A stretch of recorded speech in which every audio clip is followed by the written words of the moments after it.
Hey guys, we're gonna make some super easy pizzas today on some pita bread, and I thought I'd show you how we do it. So first, I just put some mozzarella cheese in the bowl. You can use, remember when you're using Thrive, you just have to pull out exactly what you're going to use, so you don't have any leftovers in the fridge going bad. You're actually going to use you're gonna use everything that you buy.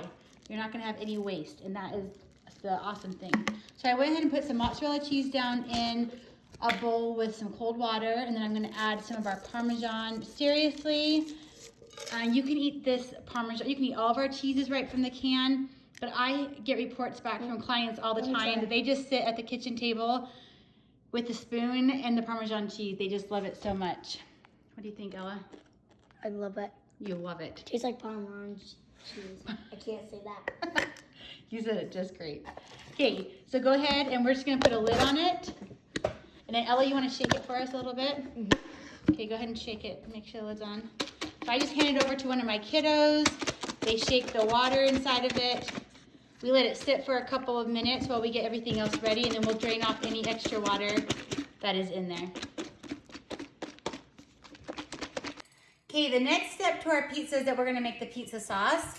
And I love using our tomato sauce here. It's full of herbs and spices all ready to go. And we just need to put as much as we're going to use. So I don't have to open a jar of marinara or open cans to make pizza sauce. I'm just gonna put exactly how much I need. And look at the magic. Look at the magic. Now you're just not gonna put this whole thing in. I know just a little bit. Okay. That was maybe how I was trying to check. Okay, add some more. And then I Just a little bit more to make a good pizza paste. A little bit more. There you go.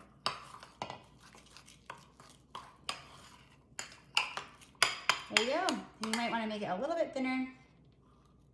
With Thrive, you really can't go wrong. can't mess up. You can't really mess up. There you go. Perfect.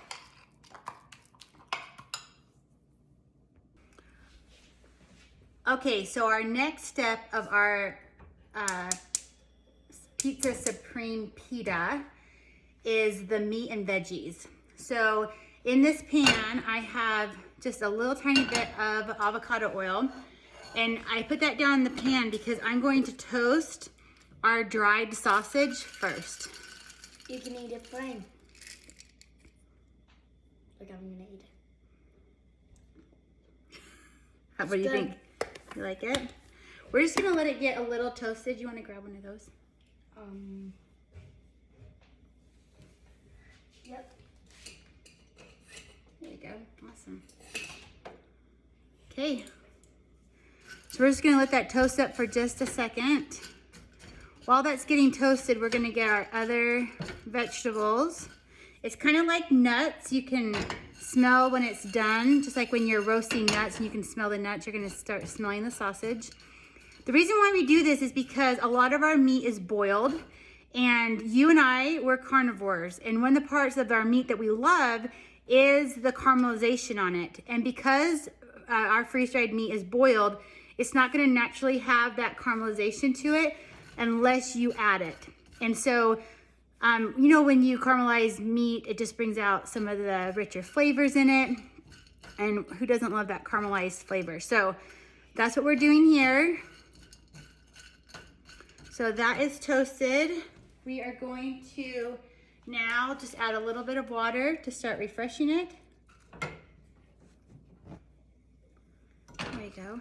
As it's refreshing, we're gonna add our other ingredients. We're gonna add some of our green peppers. I love our peppers. They're already washed and cut. I don't have to worry about them getting black spots like the ones I have in my fridge. These are always ready to go. If there's a bigger piece than what you want, you just break it. So it's very kid friendly. We're also gonna put some of our onion slices down. These are bigger than our chopped onions. We're gonna let that refresh. Remember with Thrive, you really can't mess up.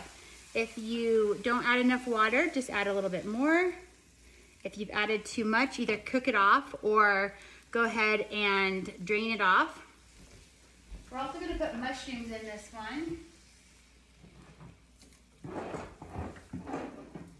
I think we put a little bit too much water. Yeah, it's going to cook out as it refreshes. Okay, we're going to add some of our mushrooms down in there. Then one of our seasonings that you're going to have to pick up for sure is our Chef's Choice. It's good. It's a house seasoning with garlic and pepper. Put that down. Remember that as it's refreshing, it's actually marinating because anything that you put in the liquid that you're cooking it in is going to suck up through the product. And so it's like an instant marination. So we want to put that flavor down in there. Okay, so as soon as your meat is softened all the way through, you know that you're almost ready to go. I can smell. Okay, so this is what it looks like when it's all refreshed and ready to go. We're just gonna move our little station over here. Ella, you wanna put the cheese on and I'll put the sauce on? Mm-hmm. So this is our sauce. Again, I put in exactly how much we're going to use. Oh, I had to sneeze. Okay, and then Ella's gonna go ahead and put our refreshed cheese. This is a mixture of mozzarella and Parmesan. It's kind of like, hold on me, help me.